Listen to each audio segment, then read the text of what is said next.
आजम खां ही नहीं, देश में ओबीसी वर्ग का कोई जनप्रतिनिधि है या एससी वर्ग के कोई जनप्रतिनिधि है या अल्पसंख्यक वर्ग के कोई प्रतिनिधि है या अपोजिशन का कोई प्रतिनिधि है, उनको खत्म करने का एक एजेंडा सा चल रहा है। जो पूरे पिछले उसमें जिला पंचायत के चुनाव में, प्रमुख के चुनाव में भी देखा गया कि पर्चे भी नहीं भरने दिए गए, उनके पर्चे मनमाने तरीके से निरस्त कर दिए गए।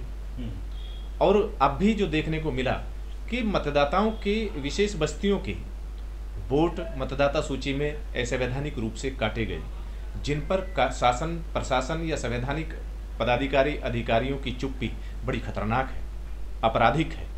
इस खतरनाक चुप्पी से हमें बचना चाहिए और देश में हर व्यक्ति को मतदान का अधिकार सुरक्षित रहे, उसको अपना प्रतिनिधित्व करने का जो अधिकार है, प्रतिनिधि बनने का अधिकार है, उसकी स्वतंत्रता सुरक्षित रहे, इस पर ध्यान देना चाहिए। संवैधानिक पदाधिकारी, संविधान के संरक्षक माननीय सुप्रीम कोर्ट महामहिम राष्ट्रपति महोदय को इन पर ध्यान देना चाहिए कि हर मतदाता का मत का अधिकार मतदाता सूची में सुरक्षित रहे। अगर किसी भी मतदाता का मतदाता सूची में नाम नहीं है तो ऐसे जिम्मेदार स्थानीय या क्षेत्र के पदाधिकारी अधिकारियों पर संविधान द्रोह, राष्ट्रद्रोह का आपराधिक मुकदमा दर्ज होना चाहिए।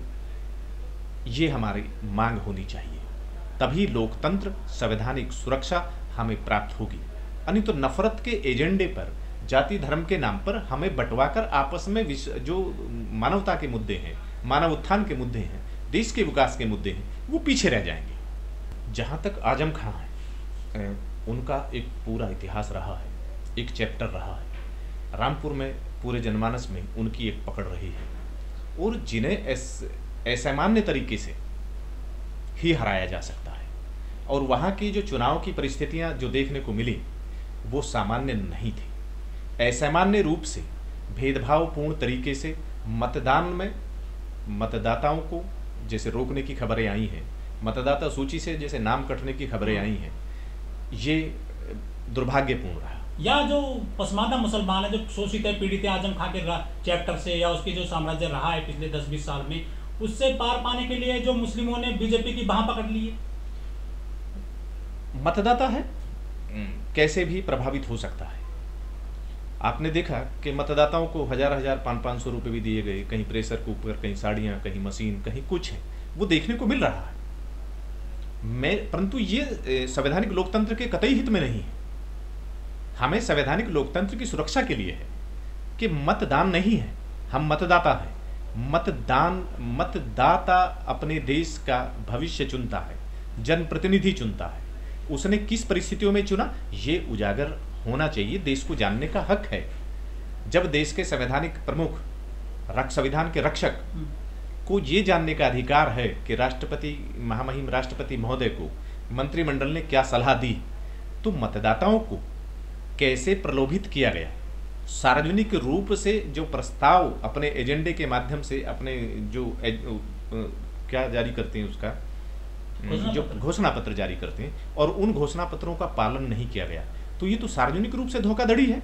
इस पर भी चुनाव आयोग को और देश के जो संवैधानिक रक्षक हैं, माननीय सुप्रीम कोर्ट को, और संवैधानिक प्रमुख हैं महामहिम राष्ट्रपति महोदय, इस पर भी संज्ञान लेना चाहिए। और ऐसे नेताओं को, ऐसे राजनीतिक पार्टियों को जो संविधान विरोधी तरीके से गलत बयानी करते हैं, नफरत का एजेंडा जन्म जाति धर्म के आधार पर, लिंग भेद के आधार पर चलाते हैं, और सार्वजनिक रूप से जनता को प्रलोभित करने के लिए ऐसे प्रस्ताव, ऐसा घोषणा पत्र जारी करती हैं जिसको उन्होंने पूरा नहीं किया, तो उनके ऊपर धोखाधड़ी का और देशद्रोह का मुकदमा दर्ज होना चाहिए।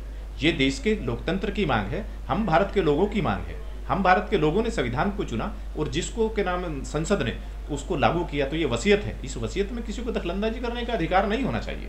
और संविधान में हर व्यक्ति को बराबर का अधिकार दिया, समता, समानता और स्वतंत्रता का अधिकार दिया। और संविधान सभा में बाबा साहब ने कहा था कि आज के बाद कोई भी राजा माँ के पेट से पैदा नहीं होगा, शासक माँ के पेट से पैदा नहीं होगा, वो मत पेटी से पैदा होगा।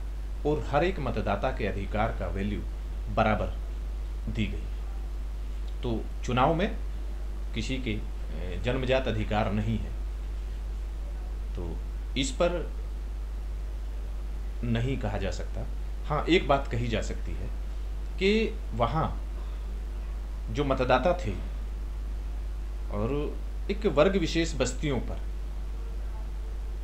चुनाव ड्यूटी पर लगे हुए जो पुलिस प्रशासनिक अधिकारी रहे या पदाधिकारी रहे हैं, उनका रोल अच्छा था या नहीं था, या मतदाता सूची में संवैधानिक रूप से हर वयस्क का मतदाता के वोट उसमें सुरक्षित थे या नहीं किए गए, या गैर संवैधानिक रूप से संविधान विरोधी तरीके से जन्म जाति के आधार पर विभेद करके, धर्म के नाम पर विभेद करके एक विशेष जाति या धर्म के लोगों के, बस्तियों के मत काटे गए। ये एक आपराधिक कृत्य है, देखने में आज मिला है, और इस पर सुप्रीम कोर्ट के माध्यम से और न्यायालय के माध्यम से रिपोर्टें दर्ज हुई हैं।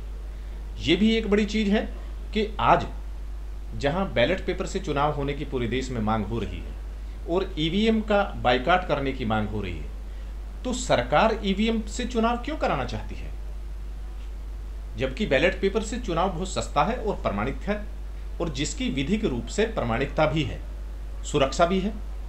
और ईवीएम बहुत महंगा है और उसकी कोई विधिक प्रमाणिकता भी नहीं है, उसको कंट्रोल किया जा सकता है, मतों को भी ट्रांसफर किया जा सकता है और मतगणना के रिजल्ट को भी बदला जा सकता है। तो ये एक विषय है, और वहाँ देखने को ये मिला कि जहाँ 50% से ज़्यादा एक धर्म के या एक वर्ग के जो मतदाता रहे वो कैसे जीते, जहाँ सोशल मीडिया के माध्यम से जो दिखाया गया, उन पे दिखाया गया कि बहुत सारे लोगों को, पुलिस प्रशासन के लोगों का, जिनका कोई अधिकार नहीं है, कि किसी को उनका अधिकार ये था कि हर मतदाता का वोट डले, परंतु वो स्पेशल उनसे पहचान पत्र के आधार पर उन्हें वोट डालने से वंचित कर रहे थे, और विशेष बस्तियों के लोगों को वोट डालने के लिए उनको एक तरह से डिटेन करने के जो समाचार मिले, ये आपराधिक था, ये लोकतांत्रिक प्रक्रिया का हनन था। हर व्यक्ति, अब देश में जो सरकार है या कोई भी सरकार रही है, देश के कुल मतदाताओं ने मुश्किल से 20% वोट उनको किया है, उस गठबंधन को किया है।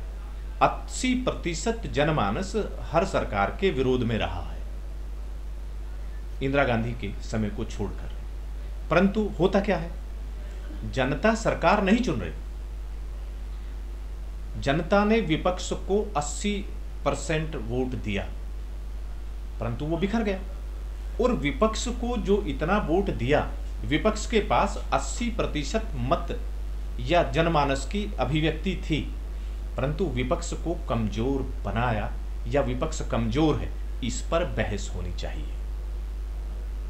आज हम मतदाता संवैधानिक रूप से अपना जनप्रतिनिधि चुनते हैं, विपक्ष नहीं चुनते, परंतु जो संवैधानिक लोकतंत्र की ये हत्या है, पूंजीवाद की, ये देश के साधनों, संसाधनों और मानवीय संसाधनों को गुलाम बनाने की, हड़पने की एक साजिश है कि हमने जनप्रतिनिधि चुना, अपना शासक चुना, और वहां संसद में उन जनप्रतिनिधियों को, शासक को विपक्ष कहकर उनकी वैचारिक अभिव्यक्ति की हत्या कर दी गई। इस पर बहस होनी चाहिए।